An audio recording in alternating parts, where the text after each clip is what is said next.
হাদিসের মধ্যে আসছে জেনা শুধু একজন নারী পুরুষ গোপনে মিলিত হওয়া এটা নয়, এটাও তো জেনা। তবে নবীজি জানায় দেন চোখের জেনা দেখা, হাতের জেনা ধরা, জবানের জেনা বলা, পায়ের জেনা চলা। তার মানে প্রত্যেকটা অঙ্গ প্রত্যঙ্গের আলাদা আলাদা পাপ আছে।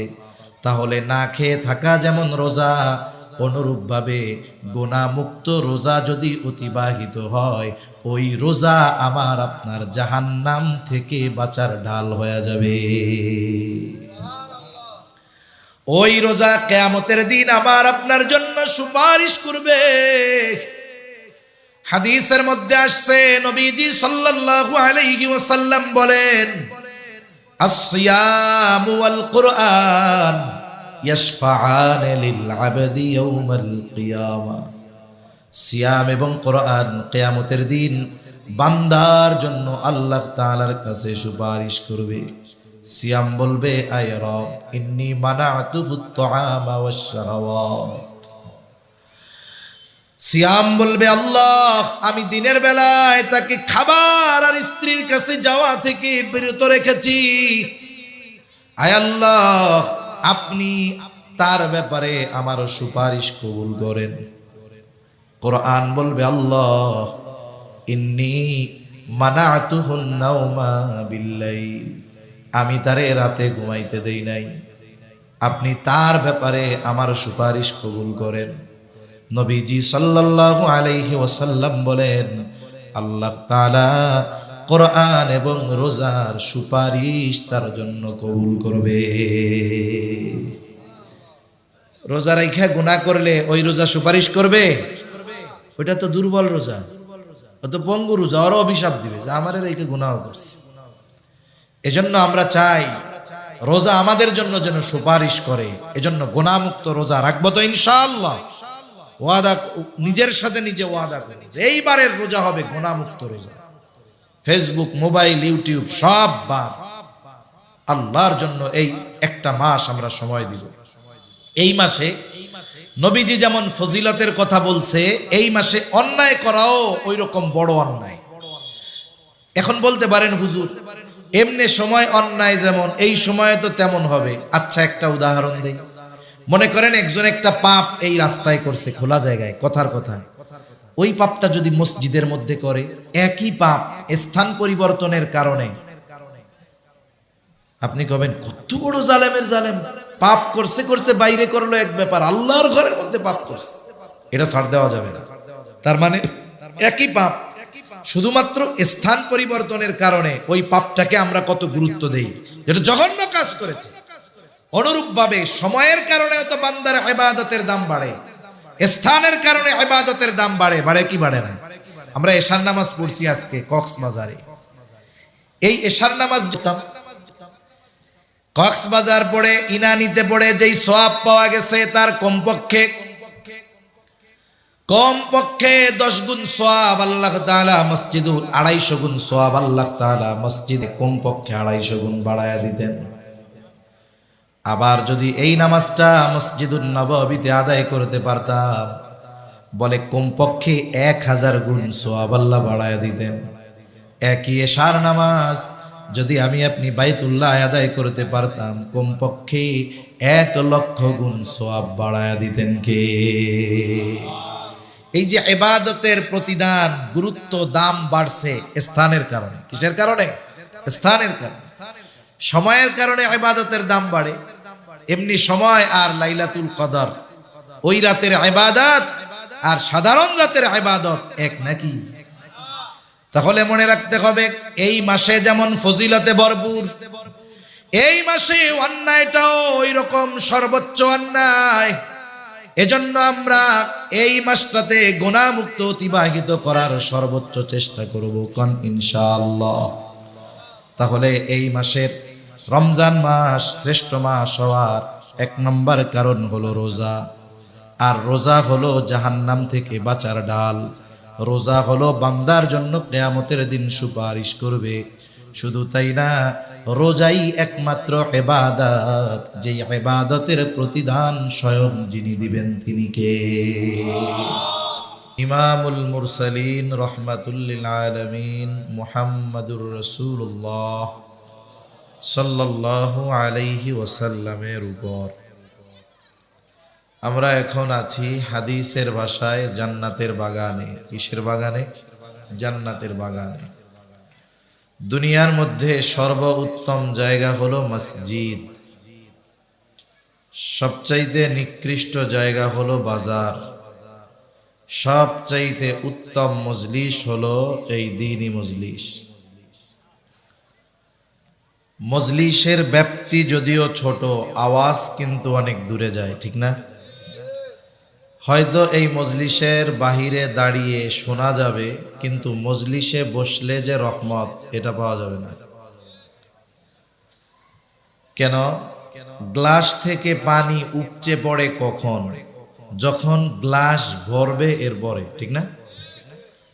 হাদিসের মধ্যে আসছে দ্বীনি মজলিসগুলার চারদিকে রহমতের ফিরিস্তারা দাঁড়িয়ে থাকে এবং এই মধ্যবর্তী জায়গায় যারা বসে থাকে এই দ্বীনি মজলিসে, জিকিরের মজলিসে, তাদের উপরে আল্লাহর রহমত বর্ষিত হতে থাকে। আমরা অনেকে চিন্তা করি মাইকের আওয়াজ তো আসতেছে, ওই দূরে বসে শুনলাম, অসুবিধা কি? শুনতেছি তো। আপনি শুনতেছেন ঠিক, কিন্তু এই মজলিসে বসলে যেই রহমত, সেটা থেকে বঞ্চিত হতে হচ্ছে। এই মজলিসে বসার দ্বারা সগীরা গুনাহ মাফ হওয়ার ঘোষণা আছে, সেটা থেকে বঞ্চিত হতে হচ্ছে।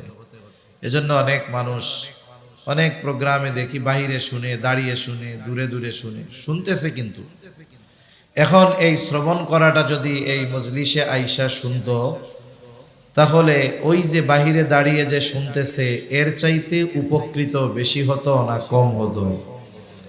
এজন্য আমরা দোয়া করি যারা অকারণে, কোনো কারণবিহীন বাহিরে দাঁড়িয়ে আছে, আল্লাহ আমার ওই ভাইদেরও এখানে এসে বসে কথা শোনার তৌফিক দান করেন। জবান খুলে বলি আমিন। আমি আপনাদের দীর্ঘ রাত পর্যন্ত কষ্ট দিব না, তবে আপনারা কতটুকু খেয়াল দিয়ে কথা শুনতেছেন বা শেষ পর্যন্ত শুনবেন, এজন্য একেবারে বয়ানের শেষে আমার একটু মনে করায় দিবেন, একটা প্রশ্ন উত্তর পর্ব থাকবে। জবাব যে দিতে পারবে তার জন্য পুরস্কার থাকবে আমার পক্ষ থেকে ইনশাআল্লাহ। খেয়াল দিয়া শুনবো তো ইনশাআল্লাহ? আল্লাহ তৌফিক দান করেন। আজকে চলতেছে শাবান মাসের 26 তারিখ। কয় তারিখ? শাবান মাসের 26 তারিখ শুরু হয়ে গেছে।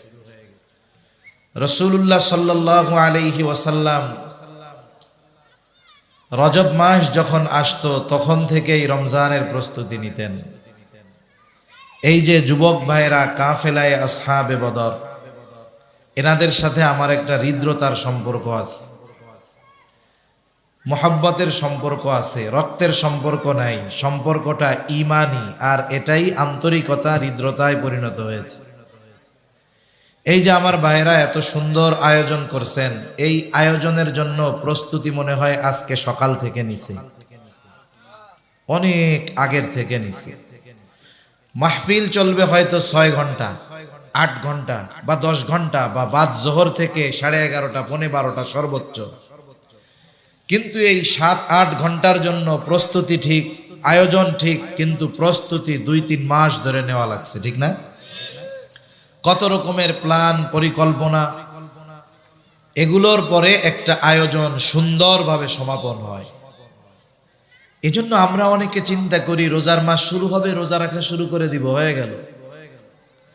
আপনি রোজা রাখতে পারবেন ঠিক, কিন্তু আগের থেকে যদি প্রস্তুতি নেওয়া হয়, যেভাবে আপনি এই রমজান মাস অতিবাহিত করতে পারবেন, আমরা পারবো। প্রস্তুতি নিলে এটা যেমন সুন্দর হবে, আগের থেকে প্রস্তুতি না নিলে ওই রকম সুন্দর হবে না। এজন্য রজব মাস যখন আসতো, আমার আপনার নবী তখন থেকেই রমজানের প্রস্তুতি শুরু করতেন। যে কোনো জিনিস সুন্দরভাবে সমাপনের জন্য শুধু আসবাব হলেই হয় না, আল্লাহর তৌফিক দরকার হয়, ঠিক কিনা বলেন? মনে করেন এত সুন্দর আয়োজন হয়েছে, আল্লাহ যদি তৌফিক না দিত সম্ভব হতো না। এত সুন্দর আয়োজন, আল্লাহ যদি বৃষ্টি নামায়া দিতেন তাহলে আয়োজনটাকে পরিপূর্ণ করা সম্ভব হতো না। তবে সব কিছুর নিয়ন্ত্রণ হাতে কার? আল্লাহ। রজব মাস আসলেই নবীজি আল্লাহর কাছে দোয়া করতেন, আল্লাহুম্মা বারিক লানা ফি রজব ওয়া শাবান ওয়া বাল্লিগনা রমাদান। নবীজি সাল্লাল্লাহু আলাইহি ওয়াসাল্লাম যখনই রজব মাস আসতো, নবীজি দোয়া করতেন, আল্লাহ আপনি আমাদেরকে রজব শাবানের বরকত দান করেন, রমজান পর্যন্ত আমাদের পৌঁছায়া দেন। তার মানে 2 মাস আগে থেকেই নবীজি দোয়া করতেন। এরপরে চলে আসতো শাবান। শাবানের আগমন যখন ঘটত, নবীজির প্রস্তুতি আরো বেড়ে যেত। নবীজি সাল্লাল্লাহু আলাইহি ওয়াসাল্লাম দোয়া করার সাথে সাথে মানসিক এবং শারীরিক ভাবে প্রস্তুতি নিতেন। মানসিক প্রস্তুতির জন্য কি করতেন? নবীজি বলেন, আহসু হেলালা শাবান আলি রমাদান। নবীজি বলতেন, তোমরা শাবানের চাঁদ গণনা করো, তারিখ গণনা করো। রমজানের জন্য তোমরা শাবানের তারিখ গণনা করো। তারিখ গণনার মাধ্যমে মানুষের মেন্টালিটি প্রস্তুতি হয়। কারণ একটা মানুষ যদি প্রত্যেক দিন এই তারিখ মনে করে, আজকে 26, কালকে 27, আজকে 26, কালকে 27, পরের দিন 28, এর পরের দিন 29। নবীজি বলেন, রমজান মাস এটা হলো মুমিনের জন্য পাথেয় সংগ্রহ করার মাস, আর রমজান মাস মুনাফিকের জন্য কষ্টের মাস। এজন্য কত আল্লাহর বান্দা খুশি হচ্ছে যে রমজান আসতেছে, আর কত আল্লাহর বান্দা চিন্তা করতেছে ঘরে রোজা রাখবো, আমার আর ঘরে খাওয়ানো হইব না। আছে না নাই? অনেক দোকানদাররে ওয়াজ করলেও দোকান বন্ধ করে না, কয় হুজুর দুপুরে অমনে সময় যা বিক্রয় হইতো রোজার মধ্যে আরো বেশি হয়, পদ্মাটা নাইয়া খায়। এই লোকগুলো রোজা আসতেছে, এদের অন্তরের মধ্যে কষ্ট শুরু হয়ে গেছে। এদের ব্যাপারে নবীজি জানায় দেন, এই রোজা আসতেছে এই কারণে যাদের অন্তরে কষ্ট, এরা প্রকৃত মুমিন হতে পারে না। মুনাফিকদের জন্য রোজা কষ্টের, আর ইমানদারদের জন্য রোজা হলো আনন্দের, আখিরাতের পাথেয় সংগ্রহ করার। এখন রোজা আসতেছে, 2-4 জন বেজার হইতেছেন নাকি? তাহলে নবীজি সাল্লাল্লাহু আলাইহি ওয়াসাল্লাম বলতেন, আহসু হেলালা শাবান আলি রমাদান। রমজানের জন্য শাবানের তারিখ চাঁদ গণনা করো। এজন্য বিগত সময়ে যদি করে থাকি তো আলহামদুলিল্লাহ, না করলে আজকে থেকেও করব। আজকে হলো 26, আগামীকাল সূর্যাস্তের পরে 27, তারপরের দিন সূর্যাস্তের পরে 28, তারপরের দিন সূর্যাস্তের পরে 29। এবার 29 তারিখ, যেই দিন সন্ধ্যা, পরের দিন হতে পারে সন্ধ্যার পরে 1 তারিখ অথবা 30 তারিখ, ঠিক না? এবার কি করব? 29 তারিখ সন্ধ্যায় ইনানির মানুষ, পশ্চিম আকাশ খোলা। নবীজির একটা মৃত সুন্নাত বললে চলে, ফাঁকা জায়গায় দাঁড়ায়া পশ্চিম আকাশে রমজানের চাঁদ তালাশ করব তো ইনশাআল্লাহ। এখন আর চাঁদ খোঁজা লাগে না। রাত 12টার সময় ফোন দিবে, 29 তারিখ রাত 12টায়। পোলা আছে সৌদি আরব, ফোন দিয়ে আপনাকেও বাসায় বলে, ওটা চাঁদ দেখা গিয়ে না? হ্যাঁ, আর তো তারাবি বাড়ি চলে আসছি। হ্যাঁ, তাহলে আর কালি এতন শুরু হয়ে যাবে, এরকম বলবে না? তার মানে সে নিশ্চিত, যেহেতু আজকে সৌদি আরব দেখা গেছে, কালকে বাংলাদেশে দেখা না যাক আর যাক আর না যাক, কালিয়া বাংলাদেশে 1 তারিখ। এই কারণে আবার ফেসবুকে, শহরের মানুষ আমরা খুঁজি ফেসবুকে, এই 2 কারণে এইরকম একটা সুন্নাহ আমল আমাদের থেকে মরার মতো হয়ে গেছে। এজন্য আমরা 29 তারিখ সন্ধ্যায় পশ্চিম আকাশে চাঁদ তালাশ করব, ইনশাআল্লাহ। করব তো ইনশাআল্লাহ, আল্লাহ তৌফিক দান করে। ওই দিন দেখা না গেলে পরের দিন উঠবে নিশ্চিত, এরপরেও দেখতে যাব, এটা নবীর সুন্নাহ। তাহলে চাঁদ গণনার মাধ্যমে মেন্টালিটি প্রস্তুতি নবীজি নিতেন, আর শারীরিক প্রস্তুতি নবীজির হতো রোজার মাধ্যমে। আবার এই শাবানের রোজা বড় ফজিলতময় রোজা। নবীজি সাল্লাল্লাহু আলাইহি ওয়াসাল্লামকে বলা হলো, রমজান মাস ব্যতীত আপনাকে রমজান ছাড়া শাবান মাস ব্যতীত আপনাকে অন্য কোনো মাসে এত রোজা রাখতে দেখি নাই। তার মানে শাবান মাসে নবীজি রমজান ছাড়া সবচাইতে বেশি রোজা রাখতেন। নবীজি সাল্লাল্লাহু আলাইহি ওয়াসাল্লাম বলেন, শাবান মাস এমন একটা মাস, যেই মাস রজব আর রমজানের মধ্যবর্তী মাস। এই মাসটা হলো এমন এক মাস, এই মাসের ব্যাপারে অধিকাংশ মানুষ হলো উদাসীন। নবীজি বলেন, এই মাসে বান্দার আমল আল্লাহ তাআলার কাছে পেশ করা হয়। অন্যান্য সময় হলো সপ্তাহে একদিন, রজব মাসে প্রতিদিন। নবীজি সাল্লাল্লাহু আলাইহি ওয়াসাল্লাম বলেন, নবীজি সাল্লাল্লাহু আলাইহি ওয়াসাল্লাম বলেন, শাবান মাসে প্রত্যেক দিন বান্দার আমল আল্লাহ তাআলার কাছে পেশ করা হয়। এই জন্য আমি এটা পছন্দ করি যে আমার আমল আল্লাহর সামনে পেশ করা হবে, আর ওই অবস্থায় আমি থাকবো রোজাদার। এটা আমি পছন্দ করি। এজন্য নবীজি শাবান মাসে সবচেয়ে বেশি রোজা রাখতেন। তবে হাদিসের মধ্যে আসছে, নবীজি বলেন শেষ দুই বা এক দুই দিন রোজা রাখার ব্যাপারে নবীজি মানা করছে, যাতে করে শাবানের রোজা আর রমজানের রোজা মিশে না যায়। যারা রাখছে তো ভালো, যারা রাখে নাই এখনো এক দুই দিন রাখার সুযোগ আছে, রাখা যাইতে পারে। এতে কি হবে? রমজান মাস শুরু হইলে দেখবেন কিছু মানুষ সারা বছর রোজা রাখে না, কিন্তু আলহামদুলিল্লাহ রমজানে রাখে, আছে না নাই? কিন্তু এই রমজান মাসে গিয়া কি হয়, জোহরের নামাজের পরে মসজিদের মধ্যে শুইয়া পড়ে, গড়াগড়ি মারে, একবার এই পাড়ে যায় মসজিদের, আর একবার ওই পাড়ে যায়। এটা মনে হয় আপনাদের এলাকায় হয় না? এখন একজনে জিজ্ঞাসা করে, কি হয়েছে তোমার? বলে আমারে রোজায় ধরছে। রোজার কি হাত পাও আছে? কেমনে ধরলো? রোজায় ধরছে মানে সারা বছর তো এক অভ্যাসে জীবন চালাইছে, রোজার মাসে ব্যতিক্রম। এখন কি হয়, বলে এখন ওই রোজার মাসে ওই সময় তার কষ্ট হয় রোজা রাখতে। কারণ চিকিৎসা বিজ্ঞান বলে মানুষ দৈনন্দিন যেই সময়ে আহার গ্রহণ করে ঠিক ওই সময়ে পাকস্থলী হা করে। আমাদের ক্ষুধা লাগার কারণ কি? আপনি সকাল 9টায় নাস্তা করছেন, জোহরের পরে দুপুরের খাবার খান, এশার পরে রাতের খাবার খান, দেখবেন ঠিক 2টার সময় খিদা লাগছে। ওই সময় যদি আপনি খানা না খান 3টা, 3:30, 4টা পর্যন্ত, আর দেখবেন খিদা নষ্ট হয়ে যায়, আর খিদা লাগে না, আর লাগে গিয়া ওই রাত 8টার সময়। কেন? পাকস্থলী কিছু সময় হা করে থাইকা বুঝে আজকে আর আমারে খাওয়ান দিব না, এবার মুখ বন্ধ করে তারপরে ক্ষুধাটা চলে যায়। সারা বছর এক অভ্যাস। রোজার মাসে সাহারির সময় খাওয়া হইল, মোটামুটি এইটা দিয়া সকালবেলায় পাকস্থলীরে বোঝানো গেল, কিন্তু দুপুর 2টার সময় তো ও জোহরের পরে হা করে, খাওয়ান তো দেওয়া হয় না। এখন 4, 5, 6 দিন এই জন্য শুরুতে মানুষের রোজা রাখতে কষ্ট হয়, রোজার সাথে অ্যাডজাস্ট হইতে কষ্ট হয়। 6-7 দিন যখন দুপুরে খাবার দেওয়া হয় না, পাকস্থলী মুখ বন্ধ করে বইয়া থাকে, ওই টাইমে আর খোলে না। ও বুঝে আমারে তাইলে এখন থেকে ওই সুবহে সাদিকের আগে আর মাগরিবের নামাজের পরে খাওয়ান দিবে, ঠিক এই 2 টাইমে খিদা লাগে।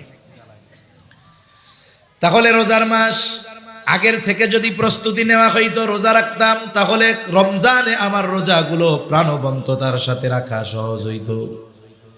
এজন্য নবীজি শাবান মাসে বেশি বেশি রোজা রাখতেন, যাতে করে আল্লাহর সামনে যখন আমল পেশ করা হয় তখন উনি রোজাদার অবস্থায় থাকেন। এই যে রমজান মাস, এটা হলো বছরের শ্রেষ্ঠ মাস। কি মাস? জোরে বলেন। আসমান জমিন সৃষ্টির শুরু থেকে নিয়েই আল্লাহ তাআলা 12টা মাস নির্ধারণ করেছেন। এর মধ্যে 4টি মাস হলো হারাম মাস, সম্মানিত মাস। আল্লাহ তাআলা কোরআনুল কারীমের মধ্যে বলেন, ইন্না ইদ্দাতাশ শুহুরি ইনদাল্লাহি 12 শাহরান ফি কিতাবিল্লাহি ইয়াওমা খালাকাস সামাওয়াতি ওয়াল আরদা মিনহা আরবাআতুন হুরুম যালিকাদ দীনুল কাইয়্যিম। আল্লাহ জানায় দেন, আসমান জমিন সৃষ্টি থেকে নিয়েই হলো মাস 12টা। এর মধ্যে 4টি মাস সম্মানিত মাস। কয়টা মাস? জোরে বলেন। 3টি মাস ধারাবাহিক, 1টি মাস আলাদা। তিনটি মাস জিলকাদ, জিলহাজ, মুহাররম, আরেকটা হলো রজব। জিলকাদ, জিলহাজ, মুহাররম, রজব, এই চারটি মাস হলো সম্মানিত মাস। এই চারটি মাসকে সম্মানিত মাস হিসাবে অভিহিত যিনি করেছেন তিনি কে? রমজান মাসের কথা কিন্তু নাই। কেন নাই?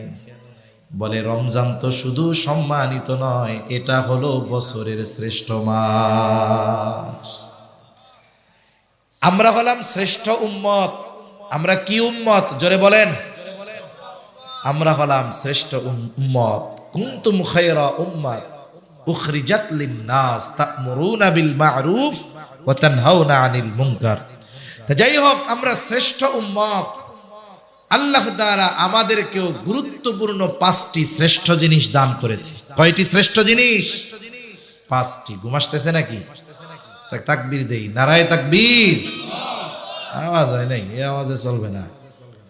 নারায়ে তাকবীর।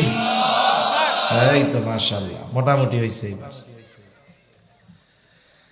আল্লাহ তাআলা আমাদেরকে শ্রেষ্ঠ 5টা জিনিস দান করছে। কয়টা জিনিস? 1 নাম্বার, আমাদেরকে দান করেছে সাইয়্যিদুল আম্বিয়া, নবীদের সর্দার, শ্রেষ্ঠ নবী আল্লাহ আমাদের দান করেছে। আমরা শ্রেষ্ঠ নবীর উম্মত, আমরা পেয়েছি শ্রেষ্ঠ নবী। 2 নাম্বার, সাইয়্যিদুল কুতুব, আমাদেরকে আল্লাহ দান করেছেন শ্রেষ্ঠ কিতাব। সুবহানাল্লাহ বলেন। আমরা পেয়েছি সাইয়্যিদুশ শুহুর, শ্রেষ্ঠ মাস। তাহলে 1 নাম্বার পেয়েছি শ্রেষ্ঠ নবী, 2 নাম্বার শ্রেষ্ঠ কিতাব, 3 নাম্বার শ্রেষ্ঠ মাস। আমরা পেয়েছি সাইয়্যিদুল লায়াল, শ্রেষ্ঠ রজনী। আমরা পেয়েছি শ্রেষ্ঠ রাত। কোনটা শ্রেষ্ঠ রাত? লাইলাতুল কদর। সুবহানাল্লাহ বলেন। আমরা পেয়েছি শ্রেষ্ঠ দিন। শ্রেষ্ঠ দিন হলো জুমার দিন আর 2 ঈদের দিন। শ্রেষ্ঠ দিন জুমার দিন আর 2 ঈদের দিন। এই 5টি শ্রেষ্ঠ জিনিস আমরা পেয়েছি আর হয়েছি শ্রেষ্ঠ উম্মত। সুবহানাল্লাহ বলেন। তাহলে শ্রেষ্ঠ উম্মত হওয়ার অন্যতম এক কারণ, আমরা পেয়েছি শ্রেষ্ঠ নবী, সাথে সাথে শ্রেষ্ঠ মাস। এই যে কয়েকদিন পরেই আগমন ঘটবে সেই শ্রেষ্ঠ মাসের, হয়তো মার্চের 1 তারিখ সন্ধ্যা থেকে শুরু হবে, অথবা 2 তারিখ নিশ্চিত। শ্রেষ্ঠ মাস। এখন উম্মত শ্রেষ্ঠ হইল এইগুলা পেয়ে, আর এই মাস কেন শ্রেষ্ঠ হলো এটাও আমরা জানবো ইনশাআল্লাহ। আমরা শ্রেষ্ঠ উম্মত হইছি কয়টি শ্রেষ্ঠ জিনিস পাওয়ার কারণে। এর মধ্যে একটি হলো শ্রেষ্ঠ মাস পাইছি, রমজান মাস। এখন এই রমজান মাস কেন শ্রেষ্ঠ হলো, কোন কোন কারণে, আমরা কয়েকটা কারণ জানবো ইনশাআল্লাহ। কারণ দেখুন, একটা জিনিস সম্পর্কে যদি আপনার জানা থাকে, আপনি ওই জিনিসটার কদর করবেন, মূল্যায়ন করবেন। যদি না জানা থাকে, কদর করবে না। ছোট বাচ্চা, মনে করেন 3 বছর বয়স, এর হাতে আপনি যদি একটা চকলেট দেন আর ওই পরিমাণ একটা স্বর্ণের টুকরা দেন, ও কোনটা নিবে বলেন তো? ও স্বর্ণ 2 কামড় মেরে কো, ওইটা শক্ত, খাওয়া যায় না, দে চকলেট দাও। তার মানে ওই 1 লাখ টাকার স্বর্ণের চাইতে ওর কাছে 1 টাকার চকলেটের দাম বেশি। কেন? বলে ও তো স্বর্ণ, জন্য ওইটা সে নিবে না। আমরা যখন কোনো বিষয়ের সম্পর্কে জানতে পারবো এর তাৎপর্য কি, মাহাত্ম্য কি, তখন এই জিনিসটার কদর মূল্য আমার আপনার কাছে হবে। আর যদি না জানি, তাহলে আমাদের আফসোস করা ছাড়া আর কোনো পথ নাই। মুরব্বীরা গল্প বলতেন, আমিও মাঝে মধ্যে 2-1 জায়গায় বলি গল্প, আর কি শিক্ষণীয় বিষয়। গল্প তো গল্পই, কিন্তু গল্প থেকে শিক্ষাটা গ্রহণ করতে হয়। এজন্য আমরা যদি আমাদের এই দিন ইসলাম, আল্লাহ তাআলার হুকুম আহকামের পরিচয় যথাযথভাবে না জানি, তাহলে মূল্যায়ন করতে পারবো না। হায় হায় আফসোস করলে কোনো কাজ হবে না। যাই হোক, গল্পর দরকার নেই, মূল আলোচনার দিকে যাই। তাহলে দেখুন, আল্লাহ তাআলা আমাদের দান করেছেন শ্রেষ্ঠ মাস। কি মাস দান করছে? শ্রেষ্ঠ মাস। কেন শ্রেষ্ঠ মাস রমজান? 1 নাম্বার শ্রেষ্ঠত্বের কারণ, আল্লাহ তাআলা এই মাসে রোজা ফরজ করেছে। কি ফরজ করেছে জোরে বলেন? আল্লাহ রাব্বুল আলামিন এই মাসে রোজা ফরজ করেছে। আল্লাহ তাআলা বলেন, শাহরু রমাদানাল্লাযী উনজিলা ফীহিল কুরআনু হুদাল লিন-নাসি ওয়া বায়িনাতিম মিনাল হুদা ওয়াল ফুরকান ফামান শাহিদা মিনকুমুশ শাহরা ফালইয়াসুম। আল্লাহ তাআলা জানায় দেন, শাহরু রমাদান, রমজান মাস, এই মাসে আল্লাহ কোরআন নাজিল করেছেন। কোরআন হলো সত্য মিথ্যার মধ্যে পার্থক্যকারী, মানুষের জন্য হেদায়েত। আল্লাহ তাআলা বলেন, যে এই মাস পাবে সে যেন এই মাসে রোজা রাখে। ফামান শাহিদা মিনকুমুশ শাহরা ফালইয়াসুম। আল্লাহ তাআলা বলেন, যে এই রমজান মাস পাবে সে যেন রোজা রাখে। কে রোজা রাখবে?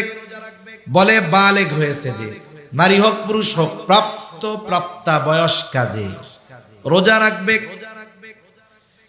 দ্বীনের খাতিরে কিছু কথা না বললেই নয়।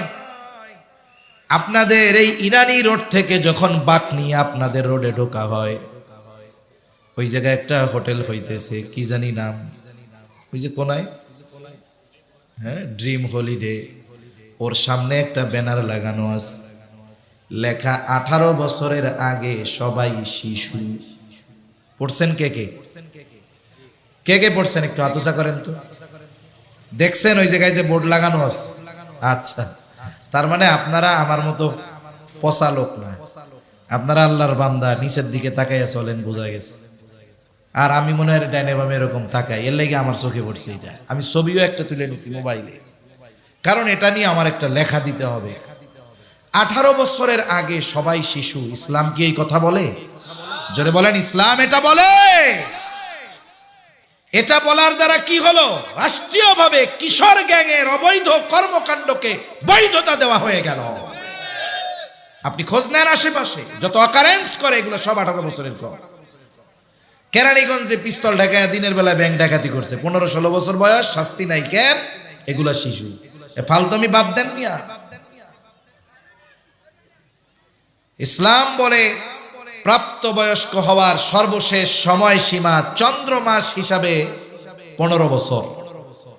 আহাদুল বুলুগ, বালেগ হওয়ার সর্বশেষ সময়সীমা কত বছর? জোরে বলেন, কত বছর? 15 বছর। এটা ইংরেজি হিসাবে নয়, আরবি হিসাবে। তাহলে কয় মাস হয় ইংরেজি হিসাবে? 14 বছর 7 মাস। 14 বছর 7 মাস হওয়ার পরে কোন ছেলে অথবা মেয়েকে শিশু বলার সুযোগ নেই। এর আগেও হতে পারে। চিকিৎসা বিজ্ঞান বলে এখন 10 বছর বয়সে ছেলে বালেগ হতে পারে। একটা মেয়ের যখন প্রতি মাসে তার কিছু অসুস্থতা আল্লাহ প্রদত্ত ভাবে হয়, 3 থেকে 10 দিনে অসুস্থতা থাকে, এটা যখন শুরু হয় তখন থেকে ওই মেয়ে প্রাপ্তবয়স্কা। এটা ইসলামের আইন মানতে হবে। হতে পারে, হ্যাঁ ঠিক আছে, যদি শারীরিক গড়ন গঠন এগুলোর কারণে, অসুস্থতাজনিত কারণে বিবাহ পরে দেওয়া হচ্ছে, সেটা ভিন্ন বিষয়। কারণ ফুড পয়জনিং এর কারণে একটা কম বয়সী মেয়ে সে যদি সন্তান ধারণ করে তার অসুস্থতা হতে পারে, এটা আমাদের খাদ্যে ভেজালের কারণে। কিন্তু এই কারণে তাকে শিশু বলার, ছেলেকে শিশু বলার সুযোগ নাই। এখন দেখুন, তাহলে 12 বছরে বালেগ হতে পারে, 10 বছরে হতে পারে, 13 বছরে হতে পারে, 14 বছরে হতে পারে। তবে 14 বছর 7 মাসের পরে কাউকে শিশু বলার সুযোগ নাই। এর দ্বারা কি হবে? আপনি এই কিশোর গ্যাং যত আছে, কক্সবাজারে কিশোর গ্যাং মনে হয় নাই, সারা দেশে আছে। আপনি এই কিশোর গ্যাংয়ের যে অপরাধ, এটার বৈধতা দিলেন, অপরাধগুলোকে হালকা বানায় দিলেন। ও মার্ডার করছে, ওরে আটকায় দিয়া বলবে ও শিশু অপরাধী, ওরে বড়দের মতো শাস্তি দেওয়া যাবে না। এই সুযোগ পাইলে সমাজে অপরাধ বাড়বে না কমবে? ইসলাম বুঝে না, তো দিন বুঝে না, বাস্তবতা বুঝে না। আর ইসলামী প্রকৃতপক্ষে বাস্তবতা সম্পন্ন এক জীবন ব্যবস্থা, ঠিক কিনা বলেন? কে রোজা রাখবে? বলে যার 14 বছর 7 মাস হয়ে গেছে, এর রোজা না রাখা উপায় নাই। এর আগেও হতে পারে। বালেগ হওয়ার যত আলামত আছে এগুলো যদি তার মধ্যে পাওয়া যায়, সে প্রাপ্তবয়স্ক বয়স্কা, তার জন্য রোজা রাখতে হবে। যদি সে অচেতন পাগল না হয়, ব্রেন যদি ঠিক থাকে, মুসাফির যদি না হয়, আবার যদি এমন অসুস্থতা রোজা রাখলে মারা যাওয়ার মতো অবস্থা রাখতে পারতেছে না এমন ব্যক্তি যদি না হয়, তাহলে এই ধরনের নারী আর পুরুষ তাদের জন্য রোজা রাখা ফরজ। কিন্তু অনেক বাপ ছেলের 15 বছর 14 বছর এর রোজা রাখতে দিবে না, অথচ সে প্রাপ্তবয়স্কা হয়ে গেছে। ও ভাই, ঘরের মধ্যে যদি ছেলে মেয়ে থাকতো, আগুন যদি লাইগা যাইতো, আপনি কি চিন্তা করতেন আমার পোলা মাইয়া ঘুমাইতেছে, থাক, ডাকার দরকার নাই, আগুন জ্বলে জ্বলুক? রাখতেন কেউ? নিজে আগুনে পুড়ে ওদেরকে বের করতেন। আপনি যে তাকে নামাজ পড়ান না, আপনি যে তাকে রোজা রাখতে দেন না, কেমন যেন আপনি স্বহস্তে নিজের হাতে সন্তানকে জাহান্নামে নিক্ষেপ করতেছেন। এজন্য আমরা আমাদের সন্তানদের রোজায় অভ্যস্ত করবো। এখন তো ঠান্ডার সময় আস্তে আস্তে আসতেছে, যার ফরজ হয় নাই আপনি তারেও বলেন তুমি রাখো, যতক্ষণ পারবা তুমি রাখবা, তুমি না পারবা যখন ভেঙে ফেলবে, এতে সে অভ্যস্ত হবে রোজার সাথে, আগ্রহী হবে। তাহলে বলতেছিলাম এই মাস যে পাবে সে রোজা রাখবে। এই মাসে অন্যতম এক ফরজ বিধান হলো রোজা। তবে এই মাসেরও কিছু ফাজাইল আছে, এই মাসেরও কিছু আলাদা তাৎপর্য আছে। অন্যতম এক তাৎপর্য যে আল্লাহ রাব্বুল আলামিন এই মাসকে বরকতময় মাস করেছেন, আর আল্লাহ তাআলা এই মাসেই আমাদের জন্য ইসলামের অন্যতম বুনিয়াদ রোজাকে আল্লাহ ফরজ করেছে। ইসলামের ভিত্তি হলো 5টা। কয়টা? জোরে কোন? বুনিয়াল ইসলামু আলা খামস, শাহাদাতি আল্লা ইলাহা ইল্লাল্লাহ ওয়া আন্না মুহাম্মাদার রাসূলুল্লাহ ওয়া ইকামিস সালাতি ওয়া ইতাইজ যাকাহ ওয়াল হজ্জি ওয়া সাওমি রমাদান। রমজানের রোজা এটা ইসলামের অন্যতম এক ভিত্তি, এটা ফরজ।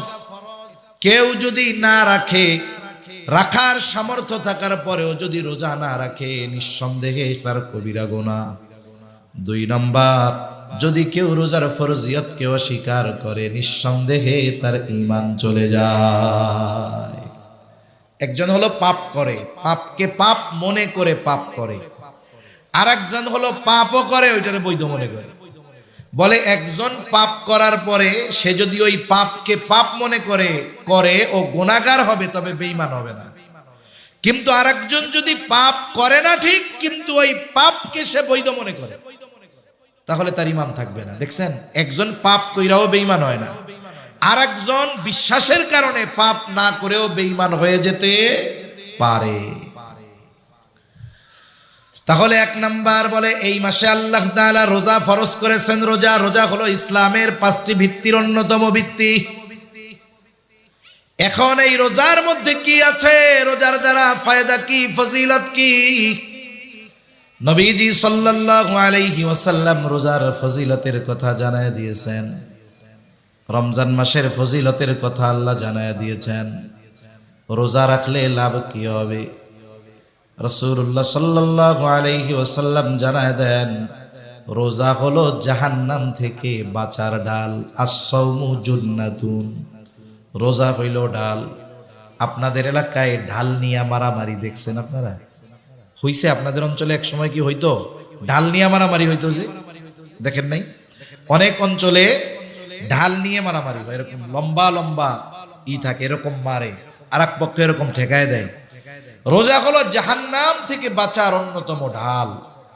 এখন বলেন তো, এই ঢাল যদি কাগজের হয় আর আগুনের কাছে যদি নেওয়া হয়, ওই ঢাল কি টিকবে? ওটা নিজেও পুড়বে, আমারও পুড়াবে। এজন্য রোজাটা রোজার মতো হওয়া দরকার।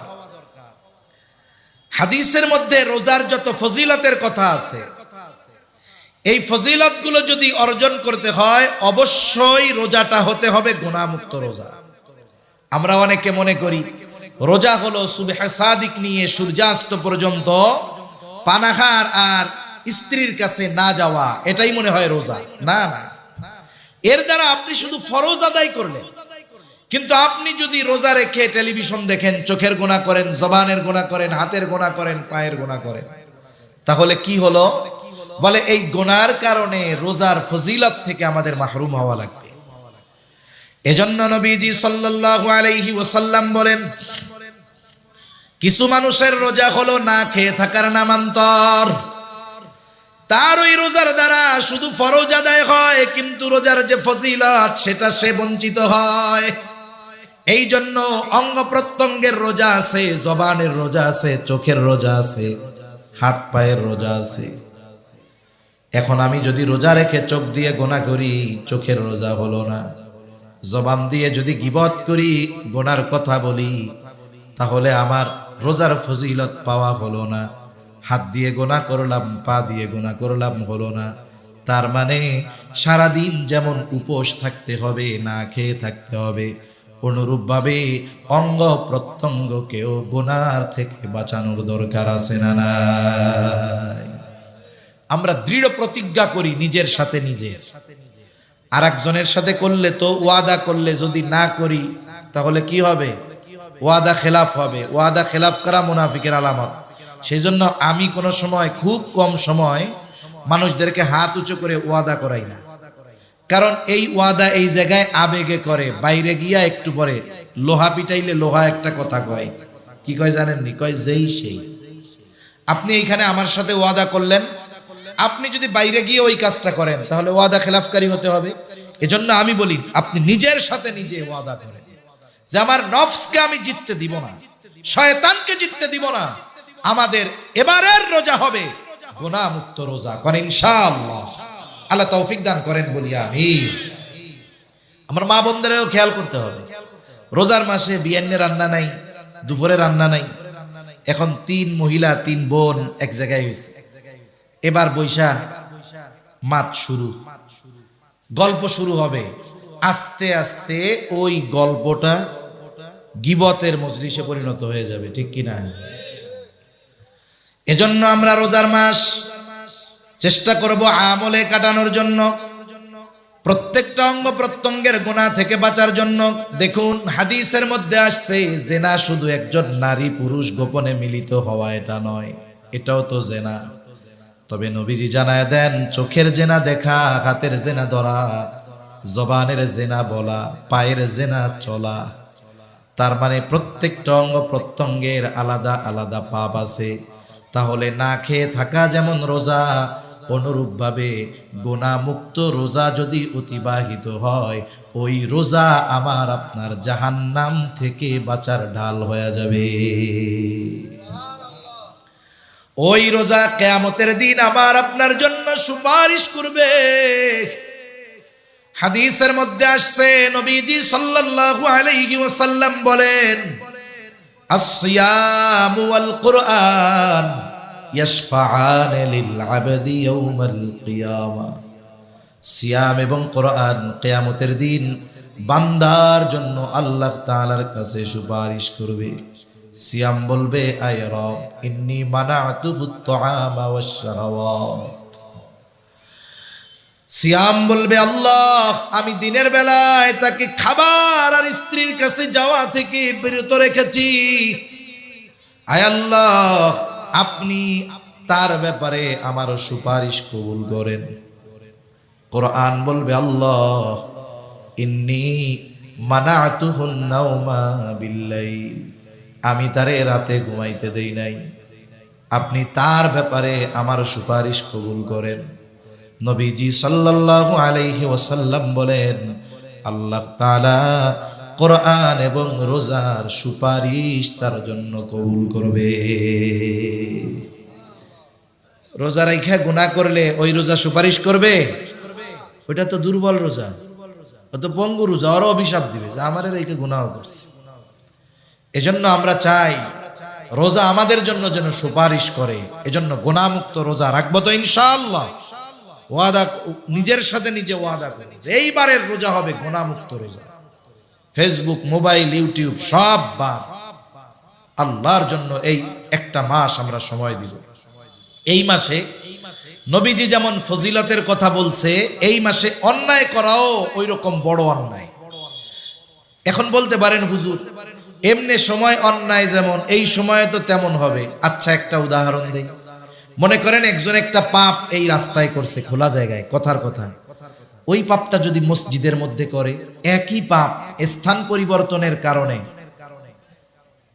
আপনি কবেন কত বড় জালেমের জালেম, পাপ করছে করছে বাইরে করলো এক ব্যাপার, আল্লাহর ঘরের মধ্যে পাপ করছে, এটা ছাড় দেওয়া যাবে না। তার মানে একই পাপ, শুধুমাত্র স্থান পরিবর্তনের কারণে ওই পাপটাকে আমরা কত গুরুত্ব দেই, যেটা জঘন্য কাজ করেছে। অনুরূপভাবে সময়ের কারণে তো বান্দার ইবাদতের দাম বাড়ে, স্থানের কারণে ইবাদতের দাম বাড়ে, বাড়ে কি বাড়ে না? আমরা এশার নামাজ পড়ছি আজকে কক্সবাজারে, এই এশার নামাজ কক্সবাজার পড়ে ইনানিতে পড়ে যেই সওয়াব পাওয়া গেছে তার কমপক্ষে 10 গুণ সওয়াব আল্লাহ তাআলা মসজিদে, 250 গুণ সওয়াব আল্লাহ তাআলা মসজিদে কমপক্ষে 250 গুণ বাড়ায়া দিতেন। আবার যদি এই নামাজটা মসজিদুন নববীতে আদায় করতে পারতাম, বলে কমপক্ষে 1000 গুণ সওয়াব আল্লাহ বাড়ায়া দিতেন।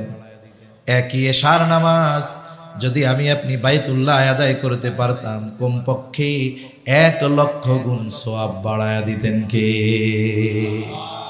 এই যে ইবাদতের প্রতিদান, গুরুত্ব, দাম বাড়ছে স্থানের কারণে। কিসের কারণে? স্থানের কারণে। সময়ের কারণে ইবাদতের দাম বাড়ে। এমনি সময় আর লাইলাতুল কদর, ওই রাতের ইবাদত আর সাধারণ রাতের ইবাদত এক নাকি? তাহলে মনে রাখতে হবে, এই মাসে যেমন ফজিলতে ভরপুর, এই মাসে অন্যায়টাও ওই রকম সর্বোচ্চ অন্যায়। এজন্য আমরা এই মাসটাতে গুনাহমুক্ত অতিবাহিত করার সর্বোচ্চ চেষ্টা করব, কোন ইনশাআল্লাহ। তাহলে এই মাসের রমজান মাস শ্রেষ্ঠ মাস হওয়ার 1 নম্বর কারণ হলো রোজা। আর রোজা হলো জাহান্নাম থেকে বাঁচার ডাল। রোজা হলো বান্দার জন্য কিয়ামতের দিন সুপারিশ করবে। শুধু তাই না, রোজাই একমাত্র ইবাদত, যে ইবাদতের প্রতিদান স্বয়ং যিনি দিবেন তিনি কে? রাসূলুল্লাহ সাল্লাল্লাহু আলাইহি ওয়াসাল্লাম বলেন, কুল্লু আমাল ইবনি আদম লাহু ইল্লা সিয়াম। বনি আদমের প্রত্যেকটা আমল তার নিজের জন্য, তবে রোজা ব্যতীত। হাদিসে কুদসি নবীজি সাল্লাল্লাহু আলাইহি ওয়াসাল্লাম বলেন, আল্লাহ তাআলা বলেন, আস-সাওমু লি ওয়া আনা আজজি বি। নবীজি বলেন, আল্লাহ তাআলা বলেছেন, রোজা আমার জন্য, আর এই রোজার প্রতিদান স্বয়ং আমি আল্লাহ নিজে। স্বয়ং প্রতিদান আল্লাহ নিজে, আল্লাহ নিজে দিবেন। এখানে একটা গল্প মনে পড়ছে, বলি দেখেন। এক রাজার 4 বউ। কয় বউ? জোরে কন, কয়টা? কারো আসেনি 4 জন? নাই কারো? আছে? আলহামদুলিল্লাহ। এই না করতে পারলেও এটার সমর্থন দিতে হবে। একটা বিষয় আমি করতে পারতেছি না, ওই যে আগেই বলছি, আমি পারতেছি না, ঠিক আছে, কিন্তু আরেকজন যখন করছে শরীয়তের একটা কাজ, অনেক সময় আছে কিছু বৈধ আমল না হওয়ার কারণে, জায়েজ আমল, বৈধ আমল না হওয়ার কারণে সমাজের মানুষ অনেক সময় ওই আমলটাকে ঘৃণা করে বসে। আছে না নাই?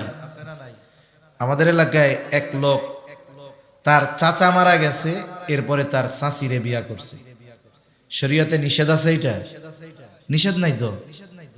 চাচা মারা গেছে, চাচিকে বিয়া করছে। লোকটা আরো উদারতার পরিচয় দিয়েছে, চাচিকে বিবাহ করছে। সমাজের মানুষ তো জানে না, এখন ওই বেটারে পারলে এক ধরে করে দেয় যে এ কবিরা গুনাহ করে ফেলছে।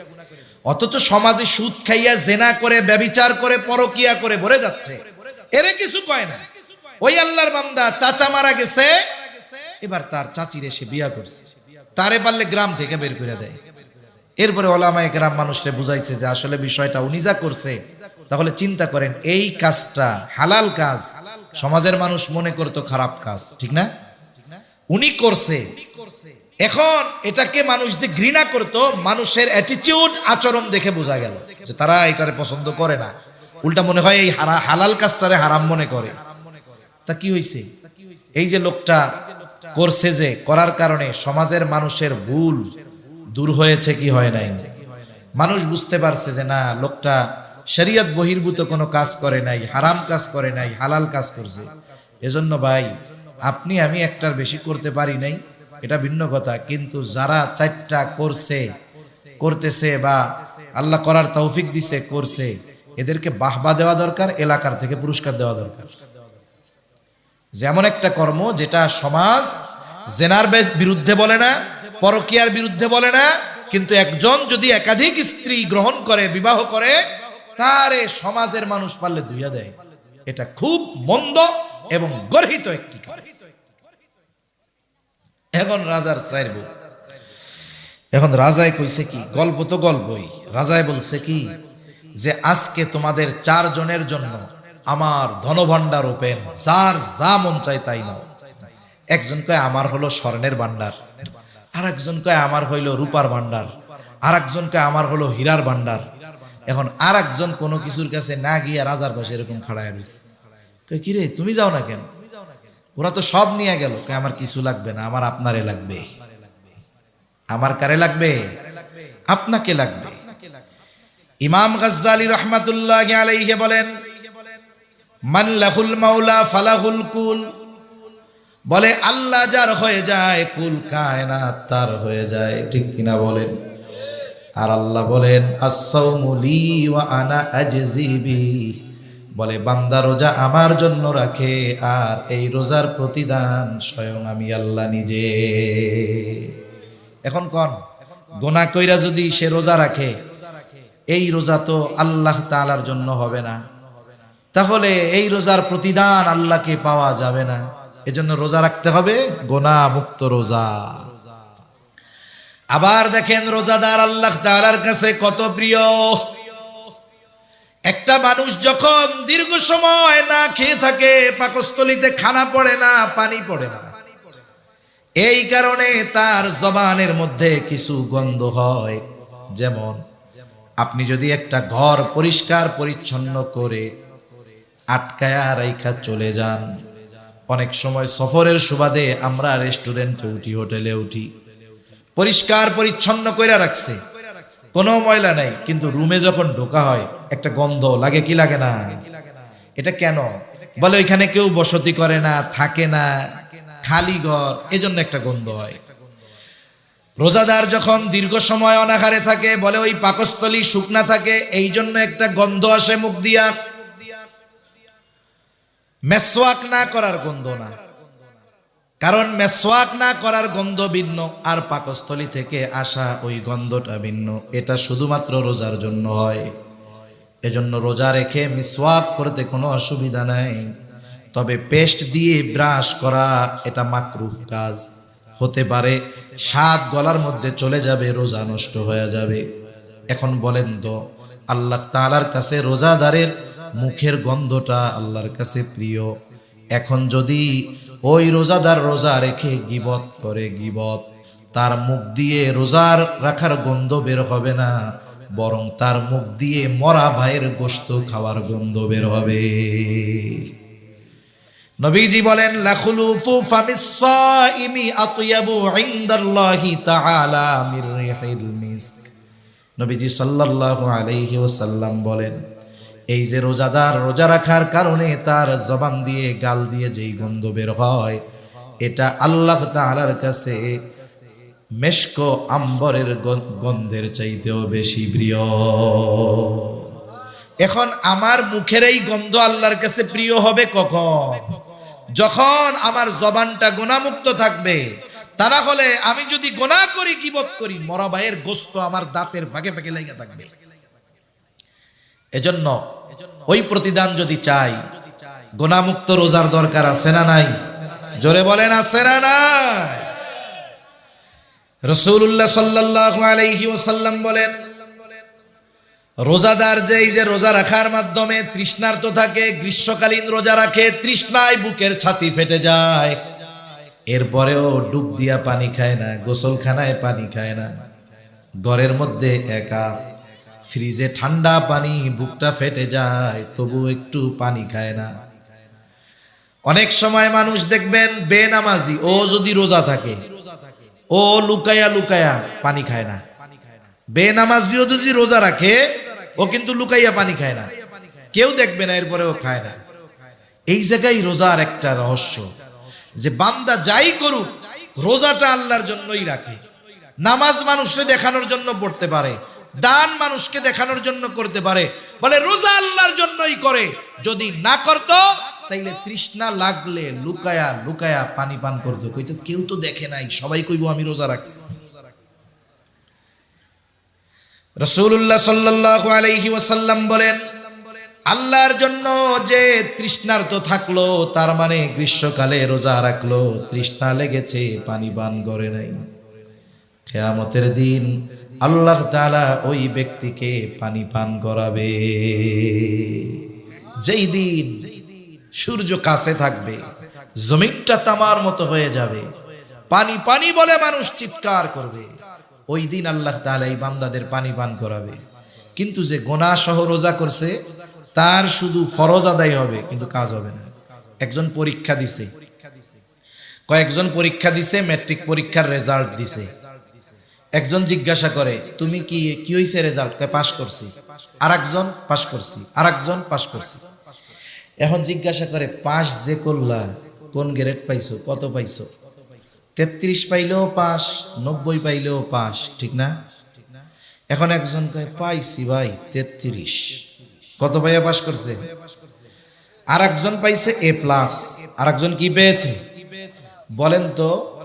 এখন জিজ্ঞাসা করার পরে কেউ যদি বলে আমি 33 পাইয়া পাস করছি, ওরে জবাবে বলবে তোমারে পাস করতে কইছিল কেডা? ফেল করাই ভালো আছিল, ঠিক না? তার মানে দেখেন, ও কিন্তু পাস, কিন্তু ওই পাশের কথাও মানুষের সামনে বলতে সে লজ্জা পায়। আরেকজন পাস করছে A+ পাইয়া, ও গর্বের সাথে বলে A+ পেয়েছি। এজন্য রোজাদারও ওই কোয়ালিটির হয়। একটা হয় হলো পাস, ওর জন্য আর কোনো ফ্যাসিলিটি নাই, ও কোনো ইউনিভার্সিটিতে ভর্তি হইতে পারবে না, ওর জন্য কোনো বৃত্তি নাই, ওর জন্য কোনো সম্মাননা নাই, ওর জন্য কিছুই নাই, খালি একখান কাগজ পাইব 33 লেখা। ওই পাস দিয়া ও কোমুখী কোনো চাকরিতে অ্যাপ্লাইও করতে পারবে না, কিন্তু পাস। তার মানে যে রোজা রাখলো কিন্তু গুনাহ টোনা সব করছে, সারাদিন পানাহার থেকে বিরত থাকছে, স্ত্রীর কাছে যায় নাই, বলে ও হলো 33 পাইয়া পাস করছে, কিন্তু ফ্যাসিলিটি পাবে না। যে A+ পাইছে সে বুয়েটে চান্স নিতে পারবে, সে মেডিকেলে চান্স নিতে পারবে, সে বিদেশে স্কলারশিপের জন্য আবেদন করতে পারবে, বাংলাদেশ থেকে অনেকে তাকে ওই বৃত্তি দিবে, সে অনেক জায়গায় তার রেজাল্টের কারণে তার ভর্তি পড়ালেখা ফ্রি দিবে, ঠিক কিনা বলেন? তাহলে পাস সবাই করবে, কিন্তু সবাই তো ফ্যাসিলিটি পাবে না। এখন কোন A+ পাওয়া, তাইলে গুনাহ ছাড়তে হবে, রোজা হবে গুনাহ মুক্ত করে ইনশাআল্লাহ। তাহলে দেখেন রোজাদারের ফজিলত কি, আরো রোজাদারের স্পেশালিটি কি? রাসূলুল্লাহ সাল্লাল্লাহু আলাইহি ওয়াসাল্লাম বলেন, ইন্না ফিল জান্নাতি বাবান ইউকালু লাহুর রায়্যান, জান্নাতের একটা দরজা আছে, ওই দরজার নাম হলো রায়্যান। অনেক সময় অনেক সেমিনার হলে আমরা গেছি, এক হলের মধ্যেই সবাই ঢুকবে, কিন্তু দরজার মধ্যে লেখা থাকে general guest, VIP guest, VVIP guest, আবার কার্ডেও লেখা থাকে। এখন বলেন তো, জেনারেল গেস্ট যদি ভিভিআইপি গেস্টের দরজা দিয়ে ঢুকতে যায়, বাগেন মিয়া কোত্থেকে আইছেন আপনি? আপনি ওই গেট দিয়ে ঢুকেন, আম পাবলিক কোন জায়গায়, এই জায়গায় আইছে। আর ওই ভিভিআইপি যে তার গেট, ওই জায়গায় কত রকমের সংবর্ধনা, সে যাবে ফুলের তোড়া দিয়ে অভিবাদন জানাবে, এরপরে বসবে, তাকে অভিবাদন জানিয়ে লাল গালিচা সংবর্ধনা দিয়ে এরপরে চেয়ারে এনে বসাইব, ঠিক কিনা বলেন? ঢুকবে সবাই একই হলে, কিন্তু সবার কি সম্মান সেম হবে?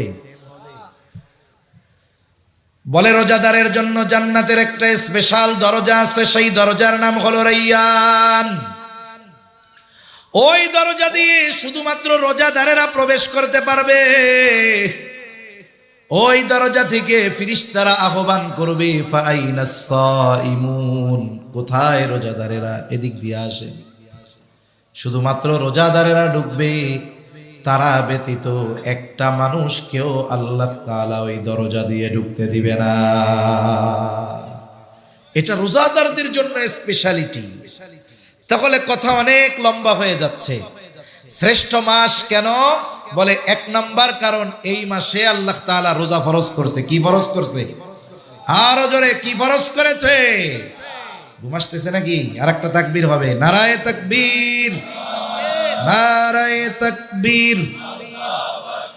এই সময় কিন্তু মাহফিল মজা, শীতও নাই গরমও নাই, আরামও লাগে, ঘুমও আসে, ঠিক না? তাহলে রমজান মাস শ্রেষ্ঠ হওয়ার 1 নম্বর কারণ হলো রোজা আল্লাহ ফরজ করেছেন। রোজার কিছু ফাজাইল আমরা জানলাম। 2 নম্বর কারণ রমজান মাস শ্রেষ্ঠ কেন, বলে এই মাসেই আল্লাহ তাআলা কোরআনুল কারীম নাজিল করেছে। আল্লাহ তাআলা বলেন শাহরু রমাদান আল্লাযী উনজিলা ফীহিল কুরআন।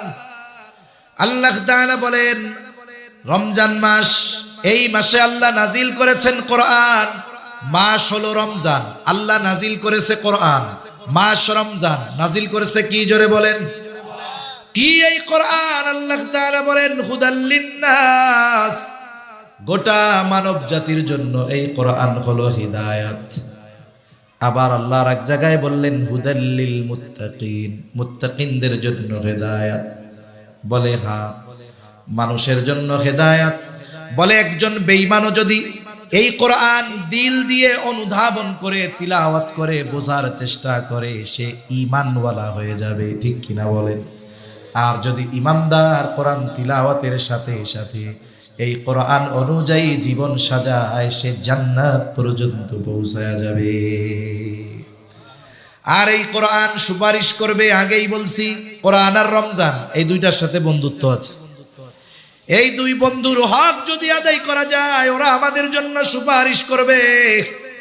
সূরা মুলক যদি প্রতিদিন তিলাওয়াত করা হয় এশার নামাজের পর, আল্লাহ রাব্বুল আলামিনের নবী জানায় দেন কবরের আযাব থেকে বাঁচা যাবে। কোরআন তিলাওয়াত করে আল্লাহর বান্দা সূরা আলে ইমরান বাকারা বলে 2 সূরা 2 দিক গিয়া দাঁড়াবে। একজন দাঁড়াবে মাথার কাছে, আর একজন পায়ের কাছে। আযাবের ফেরেশতারা যদি আসে বলবে খবরদার, ওইটা আমাগো তিলাওয়াত করতো, আযাব দেওয়া যাবে না। সুবহানাল্লাহ। সূরা ওয়াকিয়া যদি তিলাওয়াত করে মাগরিবের পরে, বলে আল্লাহ তাআলা তাকে রিজিক সংকীর্ণতার মুখোমুখি করবে না। সুবহানাল্লাহ। এই কোরআন আল্লাহ নাজিল করেছে রমজান মাসে। এটা হুদাল লিল মুত্তাকিন, এটা হুদাল লিন নাস। মুত্তাকিরা, ইমানদারেরা কোরআন অনুসরণের মাধ্যমে জান্নাতে চলে যাবে। আর বেঈমানেরা কোরআন যদি তিলাওয়াত করে, পড়ে, বুঝে, আশা করা যায় ঈমান নসিব হয়ে যাবে। ইসলাম নিয়ে, কোরআন নিয়ে তার বিশদাগারের কোনো অভাব ছিল না। এখন একটা জিনিস আপনি যদি ভালোভাবে জানেন, তাইলেই না ওইটার সমালোচনা করতে পারবেন। ওই লোক চিন্তা করছে মুসলমানগো আরো ভালো মতো ধরার দরকার। এই নিয়তে আল্লাহর বান্দা আরবি ভাষাও শিখছে। কারণ শুধু অনুবাদ পড়ে কোরআনের অর্থ বোঝা যায়, কিন্তু হৃদয় দিয়ে অনুধাবন করা যায় না। এজন্য একজন আলেমের কোরআন তিলাওয়াত আর একজন আওয়ামের কোরআন তিলাওয়াত সেম না। কারণ আলেম তো শুধু পড়ে আর অর্থ বুঝে তা না, কোরআনের গভীরতা সে বুঝে। এজন্য তার মজা ভিন্ন রকম। আর আওয়াম মানুষ মনে করে শুধুমাত্র সোয়াব পাওয়ার আশায় পড়ে, কিন্তু সে তো কোরআনের ওই গভীর সমুদ্র থেকে মুক্তা অন্বেষণ করে। আলেমের তিলাওয়াত আর আওয়ামের তিলাওয়াতের জন্যই তো তফাৎ। এখন ওই ব্যক্তি আরবি ভাষা না শিখলে, আপনি যে ভাষা শিখবেন না সেই ভাষার গভীরতা আপনি অনুধাবন করতে পারবেন না। যেমন 2 দিন আগে গেছি টেকনাফে, এখন আমারে কইছে টাইউন চিনন না? টাইউন কারে কয়? ওনারা চিনন না? টমেটো ইবে যদি আরারে জিগে আরা কইতে পারুম না বাজি। আমি কিন্তু চিটাঙ্গে ভাষা শিখে ফেলছি। ওয়াজও শুনি মাঝে মধ্যে, আব্দুল্লাহ আল মারুফ ভাইটা শুনি। এখন চিন্তা করতেছি এরপরের থেকে চিটাং আইসা চিটাঙ্গে ভাষায় ওয়াজ করা লাগবে। তাই এখন বলেন, দেখেন, এখন আমি যদি টেকনাফের বাসিন্দা না হই, আমারে যদি বলে আপনারা টাইউন চাটনি দিউম না, আমি বুঝি আল্লাহ কি কয় এটা আবার। এজন্য যে যে ভাষার জ্ঞান অর্জন করে সে সেই ভাষার গভীরতা বুঝে। উনি শিখতেছে আরবি ভাষা কেন? কোরআন বুঝার জন্য নয়, কোরআন থেকে উনি ভুল বাইর কইরা মুসলমানদের আরো ধরবে। হেদায়াত কি জিনিস! বেচারা কোরআন তো পড়া শুরু করছে ভুল ধরার জন্য। আল্লাহ তাআলা তার বুঝের দরজা খুলে দিয়েছে, অন্তরে হেদায়েতের বাতি জ্বলে উঠেছে। এখন সে কোরআনের একজন সৈনিক হয়ে গেছে। সুবহানাল্লাহ বলেন। আবার দেখেন দিলি ঐতিহাসিক একজন ব্যক্তি যখন জাদুঘরে রাখা ফেরাউনের মমি নিয়ে গবেষণা করা হবে, ওনাকে জানানো হলো এর ব্যাপারে কোরআনে আয়াত আছে। উনি চিন্তা করলেন, বাবারে, তাহলে এর বাস্তব সব যদি জানতে হয় আমাকেও কোরআন শিখতে হবে। উনি এম্বাসির মাধ্যমে প্রাইভেট টিচার রেখে উনি আরবি শিখলেন। জ্ঞানী মানুষ, এই কোরআন শিখে ফেরাউনের মমি নিয়ে গবেষণা করেছেন। আল্লাহ তাআলা ওই বেঈমান মানুষটাকে হেদায়েতের মতো নূর দান করে দিয়েছে। কারণ যে কোরআন বুঝে সে সত্য মিথ্যার পার্থক্য করতে পারে। এজন্য কোরআনের আরেক নাম হলো ফুরকান। একটু খেয়াল করেন, আল্লাহ তাআলা হুদাল লিন-নাস বলার পরে বলেছেন ওয়াবাইয়িনাতিম মিনাল হুদা ওয়াল ফুরকান। আল্লাহ তাআলা মানুষের জন্য হেদায়েত বলার পর বলেছেন ওয়াবাইয়িনাতিম মিনাল হুদা ওয়াল ফুরকান। এটা সত্য মিথ্যার পার্থক্য নির্ণয়কারী। তার মানে একজন অমুসলিমও যদি হৃদয় দিয়ে কোরআন পড়ে, তার অন্তরে হেদায়েতের নূর যিনি জ্বালায়া দিবেন তিনি কে? এই কোরআন নাজিল হয়েছে কোন মাসে? জোরে বলেন। রমজান মাসে। তাহলে রমজানের দ্বিতীয় শ্রেষ্ঠত্ব এ মাসে নাজিল হয়েছে কোরআন। রমজান মাসের তৃতীয় শ্রেষ্ঠত্ব বলে এই মাসে আছে এমন এক রাত। রমজান মাসে নাজিল হইছে, কিন্তু কোন সময় নাজিল হইল? আল্লাহ তাআলা বলেন ইন্না আনজালনাহু ফি লাইলাতিল কদর ওয়া মা আদরাকা মা লাইলাতুল কদর লাইলাতুল কদরি খায়রুম মিন আলফি শাহর। আল্লাহ তাআলা বলেন ইন্না আনজালনাহু, আই ইন্না আনজালনাল কুরআন, আমি এই রাতে নাজিল করেছি কোরআন। ফি লাইলাতিল কদর, কদরের রজনীতে আমি কোরআন নাজিল করেছি। এই কদরের রজনী এটা হলো রমজান মাসের একটা রাত। বলে কোরআনের ছোঁয়া লাগছে, রাত দামি হয়ে গেছে। কোরআনের ছোঁয়া লাগছে, মাস দামি হয়ে গেছে। কোরআন নাজিল হইছে, আম্বিয়া শ্রেষ্ঠ নবী শ্রেষ্ঠ নবী হয়ে গেছে। কোরআনের ছোঁয়া লাগছে, উম্মত শ্রেষ্ঠ উম্মত হয়ে গেছে। এই রজনী আল্লাহ তাআলা দান করেছেন রমজান মাসে কোরআনের বদৌলতে। আল্লাহ তাআলা বলেন আপনি জানেন লাইলাতুল কদর, লাইলাতুল কদর কি? লাইলাতুল কদর হলো খায়রুম মিন আলফি শাহর। বলে যেই সমস্ত মাসে লাইলাতুল কদর নাই, এমন 1000 মাসের চাইতে ওই রাতটা বেশি উত্তম। প্রায় 84 বছর হয়। কত বছর হয়? প্রায় 84 বছর এক রাত্র যদি পাইয়া যায়। তাহলে রমজান শ্রেষ্ঠত্বের অন্যতম একটি কারণ এই রমজান মাসেই আছে লাইলাতুল কদর, বলে যেটা হলো 1000 মাসের চাইতে উত্তম। সুবহানাল্লাহ।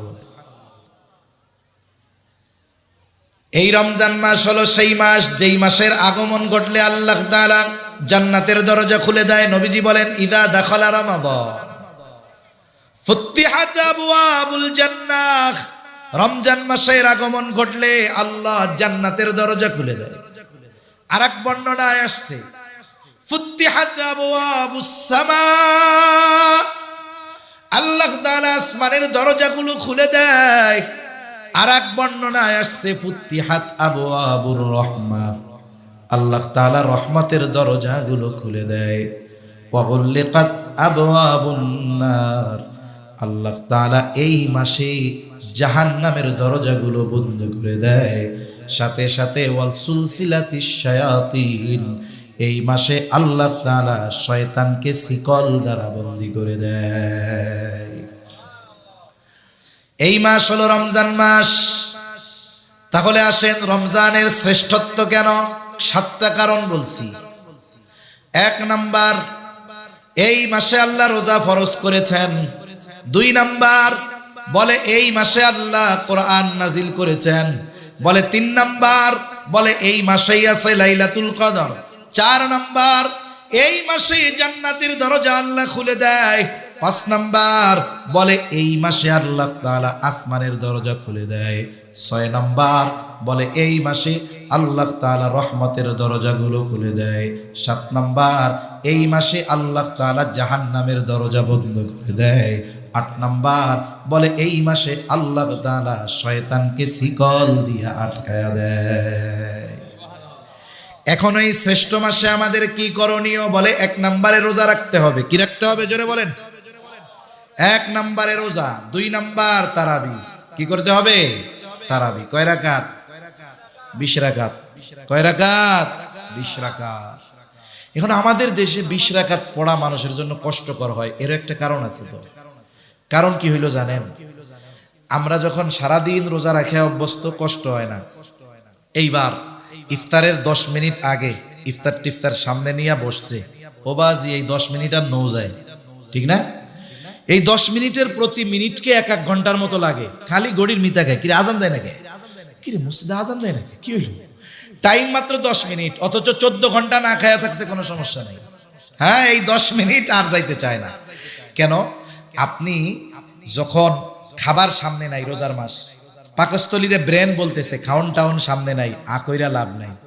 এখন যখনই ইফতারের সময় খাবার সামনে আসে, চোখ দিয়ে নার্ভে গেল, নার্ভ মুহূর্তের ভিতরে ওই পাকস্থলীরে কই দোস্ত সামনে খাওন আইছে, এবার আকইরা হয়ে পড়ছে।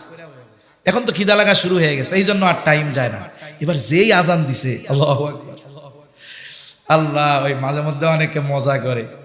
গত বছর একটা ভিডিও দেখছি, এখন একজন ওই ইফতার নিয়ে সামনে বসে খেলে এরকম করছে, পাশের থেকে একজন আয়াতুল কুরসি পড়বে, ও টান দিছে আল্লাহু, এই বসে আজান দিছে, ধুপধাপ খাওয়া সারা।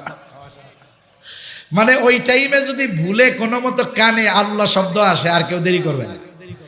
অবস্থাটা কি হইল? এখন যখন ক্ষুধাটাও তীব্র হইছে, আমরা ইফতারের সময় আনলিমিটেড খেয়ে ফেলি। আর আমাদের দেশের ইফতার মানে হইল ছোলা বুট বাইউনি, বাইউন্দি বাজেয়ারি, ঠিক না? ছোলা বুট বেগুনি পেঁয়াজু, এ সবগুলো হইল গ্যাস্ট্রিক। খাবেন এতটুক, পেটের মধ্যে যায় হবে এত বড়। এখন খাইলাম পেট বইরা ইফতারের সময়, ধুমসে খাইছে টাইছে। একটা খাবার তার পরিপূর্ণ ক্রিয়া শুরু করে 1.5 থেকে 2 ঘন্টা পরে। এখন ওই সময় খাওয়া হইল, ঠিক তারাবির সময় খাবার পেটের মধ্যে ফুইলা সে এখন এটার পরিপূর্ণ প্রভাব বিস্তার করতেছে। কারণ খাবার পাকস্থলীতে গেছে, পাকস্থলী ওইটারে প্রসেস করছে, এরপরেই না সব জায়গায় এটারে বন্টন করবে। ঠিক বন্টনটা হয় তারাবির সময়। এখন ওই কম লাগে 20 টাকা তারাবি মরি যাই বড়া সম্ভব না। এখন কি করে? মসজিদের মধ্যে যায়, ফরজ নামাজটা কোনো মতো পড়িয়া ইমাম সাহেব যখন তারাবি শুরু করে, পিছনে বেগটি হুইত্যা দেয়। আমি কি ভুল কথা বলতেছি? হাফেজ সাহেব টান দেয় লাস্টে, মনে করেন একেবারে লাস্টে টান দিবে, ইয়া আইয়ুহাল্লাযীনা আমানু কুতিবা আলাইকুমুস সিয়ামু কামা কুতিবা আলাল্লাযীনা মিন ক্বাবলিকুম, মনে করেন পৃষ্ঠা শেষ হবে এরকম, লাআল্লাকুম তাত্তাকুন, ধুমসে উঠে আল্লাহু আকবার। এটা কেন হইল? আমি আপনি ইফতারের সময় আনলিমিটেড খাইছি, এই জন্য। আপনি খান, ওই সময়টাতে একটু কম খান। আপনি এটা পরীক্ষা করে দেখবেন, আপনারা ইফতারের সময় একেবারে কম, 1 গ্লাস শরবত খাইছেন, 3টা খেজুর খাইছেন, ফল ফলাদি যা আছে ওগুলো খাইলেন। সোনা বুট তারাবির নামাজ শেষ করিয়া সুন্দর মতো মাখাইয়া খান। কিন্তু আপনি মাগরিবের সময় যে কম খাইলেন, এতে আপনি কাইত হইয়া পড়া যাবেন না। 13 ঘন্টা না খাইয়া থাকছেন, 14 ঘন্টা, তাহলে আগেই পড়া যাইতেন। এখন আপনি ওই দিন তারাবির নামাজটা পড়েন ইফতার কম খাইয়া, এরপরে আমার কথা মনে করেন যে হুজুর ঠিক কথা কইছে না ভুল কথা কইছে। তাহলে কি হবে?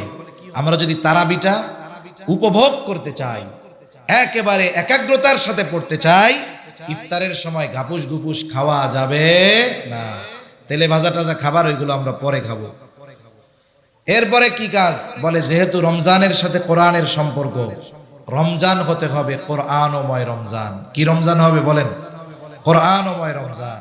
অনেক মানুষ আছে দীর্ঘদিন নামাজ পড়ে, সূরা ফাতিহার অর্থটাও জানে না, আছে না? অনেক মুসল্লি এরকম আছে। কমপক্ষে কোরআন যারা শুদ্ধ করে পড়তে পারে না, আপনি যদি আপনার ইমাম সাহেবকে বলেন যে ইমাম সাহেব হুজুর কোরআন শরীফ শুদ্ধ না হইলে তো নামাজ হবে না। নামাজ ভাঙ্গার প্রথম কারণ হলো নামাজে অশুদ্ধ পড়া। তো এক কাজ করেন, আমাদেরকে একটু শুদ্ধভাবে কোরআন শিখাইয়া দেন, আর নামাজের জন্য কমপক্ষে ছোট 10টা সূরা আর সূরা ফাতিহা সহ এই সূরাগুলো একটু শুদ্ধভাবে আমাদের মস্ক করায় দেন, আর কোরআনটা রিডিং শুদ্ধ শিখাইয়া দেন। কোন ইমাম সাহেব বলবে যে আমি পারবো না, বলবে, কিন্তু আমরা শিখতে চাই না। আমরা শিখতে চাই না কেন? কারণ আমরা চিন্তা করি আমি তো ইমাম সাহেবের উপরে গরম দিয়া কথা কই, এখন আমি যে দুআয় কুনুত পারি না, আমার যে সূরা নাস সহি শুদ্ধ নাই, এটা যদি ইমামে জানে আমার ইজ্জত থাকবো? বুঝেন নাই কথা? এখন আপনি আমি লজ্জা করে এগুলো শিখলাম না, কিন্তু এই কেরাত অশুদ্ধর কারণে আমার ইবাদত হলো না, নামাজ হলো না। এখন নামাজ হইল না, আখেরাতে মেহমানদারি ডান্ডার পিঠা আছে না নাই? এখন বলেন আখেরাতে পিটানি খাওয়া ভালো না দুনিয়া একটু লজ্জা পাওয়া ভালো? দুনিয়া একটু লজ্জা পাইলাম ইমামের সামনে, অসুবিধা কি? আমি যদি শিখি লজ্জাকে বাদ দিয়ে, মানুষ লজ্জা বাদ দিয়ে কত আকাম করে, লজ্জা বাদ দিয়ে কোরআন শিখতে আমাদের মন চায় না। এখন একটু শিখলাম, এতে কি হলো? আমার ইবাদত গুলো ঠিক মতো হলো। আবার যদি ইমাম সাহেবরে বলি হুজুর এগুলার অর্থ ব্যাখ্যা আমার একটু জানায়া দেন, নিজে নিজেই শুদ্ধভাবে পড়া শিখেন ইমাম সাহেবের কাছে, তাফসিরে মারিফুল কোরআন খুইলা অর্থটা পড়েন, ব্যাখ্যাটা পড়েন। এরপরে আপনি আগেও সূরা ফাতিহা পড়তেন, অর্থ মুখস্থ করেছেন, ব্যাখ্যা জানছেন, জেহেনে আছে, এখন সূরা ফাতিহা পড়েন। আল্লাহর কসম, আগে যে মজা পাইতেন এখন আপনি 1000 গুণ বেশি মজা পাবেন। আগে মুখস্থ অর্থ জানতেন না, প্রত্যেক দিন শুনেও আপনার মধ্যে বিরক্তি আসে নাই, আর এখন যত শুনবেন আগের চাইতেও লক্ষ কোটি গুণ মজা পাওয়া যাবে, ঠিক কিনা? এজন্য আমাদের রমজান হবে কোরআনময় রমজান ইনশাআল্লাহ। বলেন ইনশাআল্লাহ। আমরা রমজানকে আমলের জন্য ভাগ করব, রমজানকে আমলের জন্য ভাগ করব। দৈনিক যদি 1 পারা করে পড়ি 30 পারা হয়ে যায়। আপনি দৈনিক 1 পারার রুটিন রাখেন, সবে কদরের রাত্রে। আমাদের দেশে তো 21, 23 আর 25, 29 নাই, আমাগো দেশে 27 তারিখ যা হয় হবে। সবে কদর কয় তারিখ আমাগো দেশে? আমাদের বাংলাদেশে 27 তারিখ, যা হয় হবে।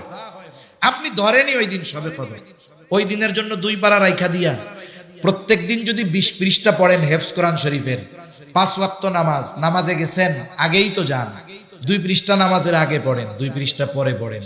প্রত্যেক নামাজে যদি 4 পৃষ্ঠা পড়া হয়, 5 ওয়াক্তে কয় পৃষ্ঠা হয়? 20 পৃষ্ঠা। হাফেজি কোরআন শরীফের 1 পারা, এভাবে একবারে হয়ে গেল মাসে একটা খতম, ধীর স্থিরতার সাথে। নাইলে আমাদের কতজন আবেগে আছে, প্রথম দিন দুমছে মাজা মুজা ব্যথা বানাইয়া 3 পারা পড়া, আর 18 দিন খবর নাই। এরপরে সবে কদরের রাত থেকে খতম দিতে হইব। কয় পারা পড়ছো এই কয়দিনে? কয় ভাই এখনো আমার 20 পারা বাকি আছে। কাজ হইল? খরগোশ আর কচ্ছপের দৌড়ের গল্প শুনছেন না? কচ্ছপ স্লো দৌড়াইছে কিন্তু দৌড় থামায় নাই, খরগোশ দ্রুত গতিতে দৌড়াইছে কিন্তু মাঝে একটা ব্রেক মেরে দিছে, এক ব্রেকে ওনারও ব্রেক হয়ে গেছে। এজন্য আপনি অল্প অল্প করে, আমরা অল্প অল্প করে করব, কিন্তু এটা কন্টিনিউ করব। কোন ইনশাআল্লাহ, ইনশাআল্লাহ কোরআনময় রমজান হবে আমাদের। রমজানে আরেকটা আমল কি? নবীজি এই মাসে সবচাইতে বেশি দান করতেন। আমরা দ্বীনি কাজে এই মাসে বেশি ব্যয় করব, করব তো ইনশাআল্লাহ। আমরা এই মাসে বেশি বেশি দান সাদকা করব। এই বিষয়গুলো যদি আমাদের সামনে থাকে, আমাদের রমজান হবে প্রাণবন্ত। আশা করা যায় আল্লাহ যেই জন্য রোজা ফরজ করেছেন, ইয়া আইয়ুহাল্লাযীনা আমানু কুতিবা আলাইকুমুস সিয়াম কামা কুতিবা আলাল্লাযীনা মিন ক্বাবলিকুম লাআল্লাকুম তাত্তাকুন। হে ঈমানদারেরা, তোমাদের উপরে রোজা ফরজ করা হয়েছে যেমনি ভাবে তোমাদের পূর্ববর্তীদের উপরে ফরজ করা হয়েছিল। কেন? লাআল্লাকুম তাত্তাকুন, যাতে করে তোমরা মুত্তাকি হতে পারো। লাআল্লাহ কালামে ইলাহির মধ্যে আসলে ইয়াকিনের অর্থ দেয়, নিশ্চয়তার অর্থ দেয়। তার মানে প্রকৃতপক্ষে যে আলোচনাগুলো করলাম এগুলোকে সামনে রেখে আমরা যদি রমজান অতিবাহিত করতে পারি, আল্লাহ বলেন অবশ্যই তোমরা মুত্তাকি হয়ে যাবা। সুবহানাল্লাহ। আল্লাহ তাআলা আমাদেরকে গুনাহমুক্ত রমজান অতিবাহিত করার তৌফিক দান করেন, বলি আমিন।